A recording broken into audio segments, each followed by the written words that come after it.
Hello everyone, আশা করছি আপনারা সবাই ভালো আছেন। সো আজকে বেসিক্যালি আমি আপনাদের জন্য যেটা যেই কেস স্টাডিটা অ্যাকচুয়ালি শেয়ার করব সেটা হচ্ছে একটা ক্লদিং ব্র্যান্ডের উপরে। সো বাংলাদেশে আমরা যেটা দেখি যে মোস্ট অফ দ্য ক্লদিং বিজনেসগুলো না একটু লস করে কেন? ওইখানে আসলে অনেকগুলো ইস্যুজ আছে। বাট যদি আপনার ক্লদিং বিজনেসে প্রপার প্রোডাকশন থেকে শুরু করে লজিস্টিক্স অ্যান্ড মার্কেটিংটাকে আপনি মেনটেন করতে পারেন, তাহলে কিন্তু এই রকম একটা সেলস জেনারেট করা মাসে সম্ভব। এবং দেখেন, আমরা এইখানে যে অ্যামাউন্টের সেলসটা জেনারেট করেছি তার এগেনস্টে আমাদের মার্কেটিং কস্ট হয়েছে অ্যান্ড আমরা যদি সেটাকে মার্কেটিং কস্ট রেশিওতে দেখি তাহলে সেটা হচ্ছে 11, okay, and ROS overall 9.7। So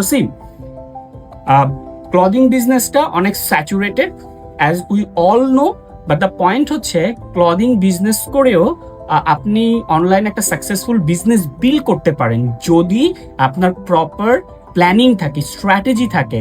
and if you need any help to build your strategy and marketing for your online business, তাহলে আমাদের সাথে যোগাযোগ করুন। ধন্যবাদ সবাইকে।